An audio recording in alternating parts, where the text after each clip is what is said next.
प्रिय श्रोता नमस्कार। कार्यक्रम वेद पाठशाला में आपका हार्दिक स्वागत है। इस कार्यक्रम में हम परमेश्वर के वचन का विस्तार पूर्वक अध्ययन किया करते हैं, जो आपकी आत्मिक उन्नति के लिए लाभदायक सिद्ध होगा। तो लीजिए सुनते हैं आज का ये संदेश।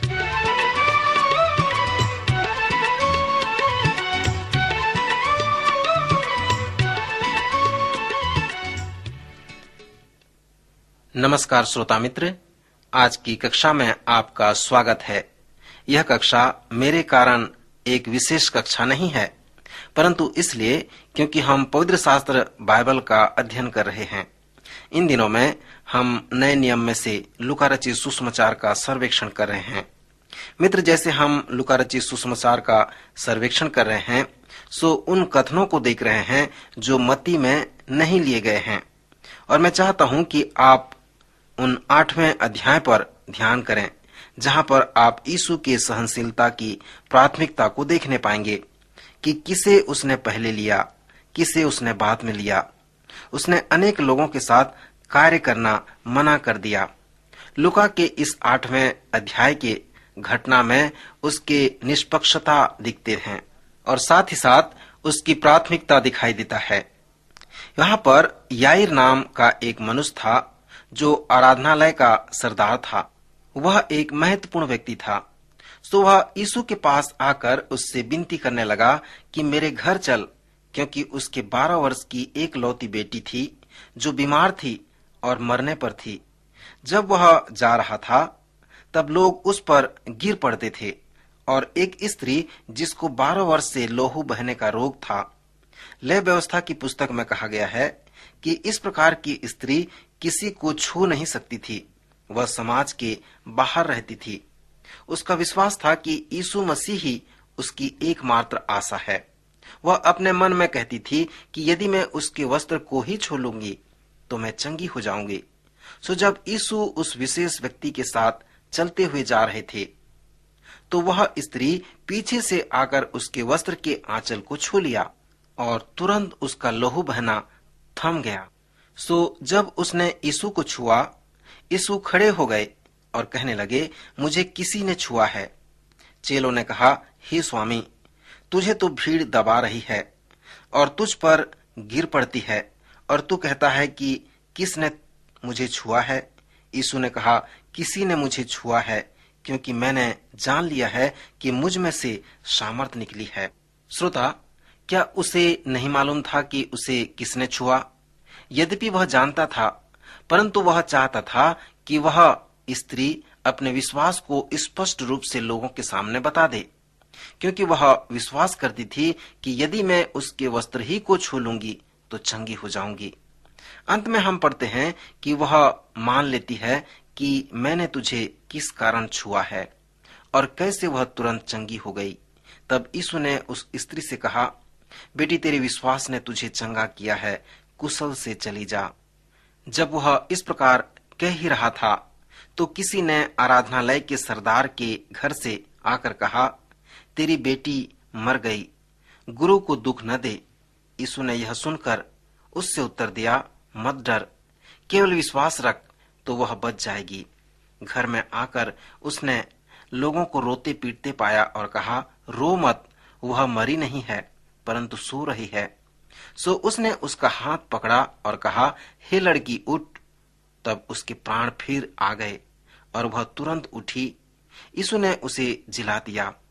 मित्र, सुसमाचार में ये एक अगला महान आश्चर्य कर्म है। यह हृदय को छू लेने वाला कथा है, क्योंकि यह हमें यीशु के निष्पक्षता और उसके प्राथमिकता को दिखाता है। क्यों उसने पहले स्त्री को चंगा किया और फिर बाद में उस याईर की लड़की को चंगा किया जिसकी मृत्यु हो गई थी। श्रोता, इसके विषय में थोड़ा विचार करें। यहाँ किसको बड़ी आवश्यकता थी? किसी ने इसे इस प्रकार अवलोकन किया है कि उस व्यक्ति के पास 12 वर्ष तक प्रकाशमान जीवन था, क्योंकि उसके पास 12 वर्ष की छोटी लड़की थी। परंतु उस स्त्री के पास क्या था? उसके पास 12 वर्ष का जीवन केवल अंधकारमय था और बीमारी का जीवन था। मैं सोचता हूं कि जैसे यीशु ने वो विशेष परिस्थिति को देखा तो उस स्त्री की जो जरूरत थी वो बड़ी थी। लूका रचित सुसमाचार इस प्रकार के अच्छे कहानियों से भरा हुआ है, उस स्त्री के जैसे जिसके पास यह विश्वास था कि यदि मैं उसके वस्त्र को ही छू लूंगी तो चंगी हो जाऊंगी। मित्र, जब आप लूका के 10वें अध्याय के अंत में आएंगे तो आप मेरे रोचक कथन में आएंगे। यहाँ पर दो बहन हैं जिनसे यीशु बहुत प्रेम रखते हैं। उनका नाम मरियम और दूसरा का नाम मार्था है। उन्हें हम फिर से यूहन्ना रचित सुसमाचार में देखेंगे, पर यहाँ पर लूका हमें इन दोनों बहनों में अंतर को दिखाता है। यीशु उनके घर में जो बैतनिया में था आते हैं, वो हमेशा यरूशलेम से लौटते समय यहाँ आते थे और विश्राम करते और वहाँ भोजन किया करते थे। जब इन दोनों बहनों को पता चला कि यीशु बैतनिया में आ रहा है, तो उन दोनों ने अलग अलग तरह से उसे प्रत्युत्तर दिया। मार्था सेवा करने वाली थी, खिलाने पिलाने वाली थी, वह सब कुछ घर में व्यवस्थित रख रही थी। सुवस्तुओं के लिए उसे बहुत चिंता थी, परंतु उसकी बहन अलग प्रकार की थी। वह यीशु को इमानुएल अर्थात परमेश्वर हमारे साथ इस दृष्टिकोण से देख रही थी। वह देख रही थी कि परमेश्वर का जीवित वचन देह धारण किया हुआ है और हमारे साथ में है और हमारे घर में है। सो उसके लिए जो महत्वपूर्ण बात थी कि वह प्रभु के पांवों के पास बैठकर उसका वचन सुना करती थी। यहाँ पर मरियम जीवित कक्ष में है, यीशु के पांवों के निकट बैठी है और उसके वचन को सुन रही है। उस बाइबल अध्ययन सभा का आनंद ले रही है। और फिर आपके पास मार्था है जो रसोई में है और भोजन बनाने में लगी है। सो जब वह कार्य करते करते घबराती है तो प्रभु के पास आकर कहती है कि हे प्रभु, क्या तुझे कुछ भी सोच नहीं कि मेरी बहन ने मुझे सेवा करने के लिए अकेली ही छोड़ दिया है? सो उससे कहा कि मेरी सहायता करे। यीशु ने उससे उत्तर दिया, मार्था, हे मार्था, तू बहुत बातों के लिए चिंता करती है और घबराती है, परंतु एक बात अवश्य है और उस उत्तम भाग को मरियम ने चुन लिया है जो उससे छीना न जाएगा। प्रयोग के तौर पर ये दो बहन आज की कलीसिया के जीवन के लिए हैं, महत्वपूर्ण चिन्ह हैं। आज चर्च में हमारे पास इस प्रकार के दो लोग पाए जाते हैं। हमारे पास मरियम के स्वभाव के लोग हैं और मार्था के स्वभाव के जैसे लोग पाए जाते हैं। मरियम को किसी ने इस प्रकार कहा है, कुछ लोग स्वर्गीय मन के होते हैं, वे पृथ्वी के तरीके से ठीक नहीं होते। और कभी कभी मरियम मार्था की ओर देखकर कहती है, कुछ लोग पृथ्वी के वस्तुओं पर ध्यान करते हैं और स्वर्गीय वस्तुओं पर ध्यान नहीं करते। सो आप चर्च में इस प्रकार के लोगों को प्राप्त करेंगे। प्रेरित के काम में हम पढ़ते हैं कि जब कलीसिया बढ़ रही थी तो मरियम व मार्था को एक दूसरे की आवश्यकता थी।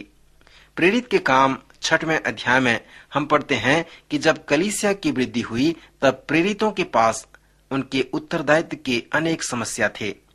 उन्होंने एक महत्वपूर्ण निर्णय किया कि सभी लोगों को बुलाएं और डीकन का चुनाव करें। प्रेरित जो मरियम के जैसे थे, पास्टरी लोग थे, मरियम से कहे, तुम इस कार्य को देखो, परंतु हम प्रार्थना व वचन की सेवा करेंगे। दूसरे शब्दों में मरियम ने कहा, हम मरियम के जैसे होंगे और तुम मार्था के जैसे बनो। तुम अपने स्थान में खड़े रहो और हम अपने स्थान में खड़े होंगे। मित्र, आज कलीसिया में अभी भी हमारे पास इस प्रकार के लोग हैं। कुछ पास्टर हैं जो मरियम स्वभाव के लोग हैं, वे परमेश्वर से दर्शन प्राप्त करते हैं और प्रचार करते हैं। कुछ मार्था के स्वभाव के लोग हैं जो सभी को व्यवस्थित करते हैं, सभी आवश्यकताओं की पूर्ति करते हैं।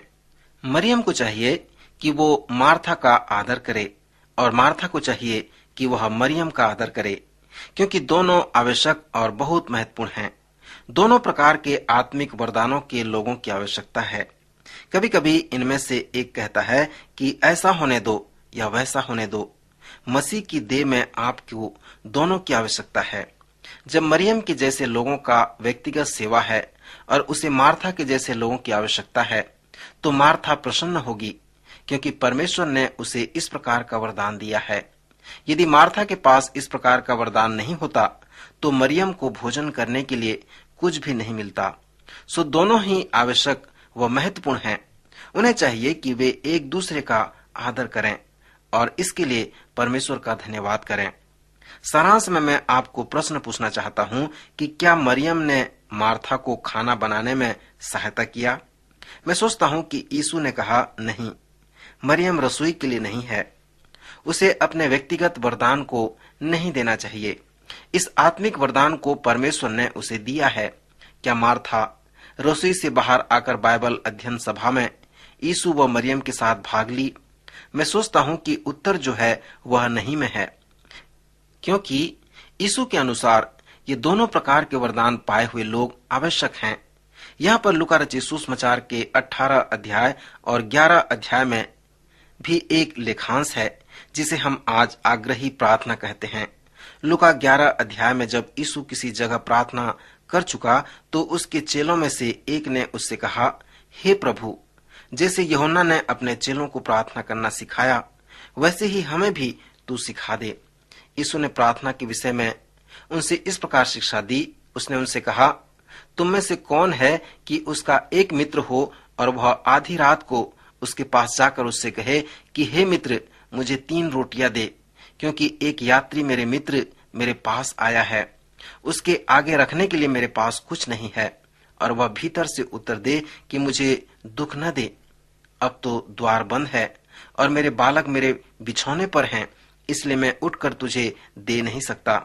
मैं तुमसे कहता हूं, यदि उसका मित्र होने पर भी उसे उठकर न दे, तो भी उसे लज्जा छोड़कर मांगने के कारण उसे जितना आवश्यकता हो उतना उठकर देगा। इस दृष्टांत में यीशु कुछ इस प्रकार कह रहे हैं कि वह उठ नहीं सकता क्योंकि वह अपने बच्चों के साथ बिछौने पर है, परंतु जबकि आप उसके मित्र हैं तो आप बार बार खटखटाते रहें। और जिस प्रकार बच्चों के रोने से आप उठ जाते हैं, सो यह हट कहलाता है। यहाँ पर प्रभु अपने शिक्षा में समझाते हैं कि मांगते रहो, ढूंढते रहो और खटखटाते रहो। हमें प्रार्थना में इस प्रकार मांगते रहना है।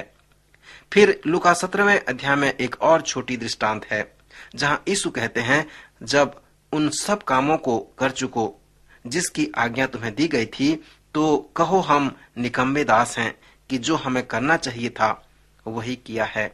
श्रोता, समाप्त करने से पहले यहाँ पर कुछ आत्मिक प्रयोग हैं जो आपके जीवन के लिए इस कथन से हैं। मुझे प्रसन्नता है कि आप यीशु मसीह पर भरोसा रखते हैं। क्या आप किसी के लिए प्रार्थना कर रहे हैं? परमेश्वर कहता है कि हम उसे मांगते रहें, खटखटाते रहें और उसके पांव के पास ढूंढते रहें। प्रभु आज के वचन द्वारा आप सबको आशीष दे, आपकी सहायता करे।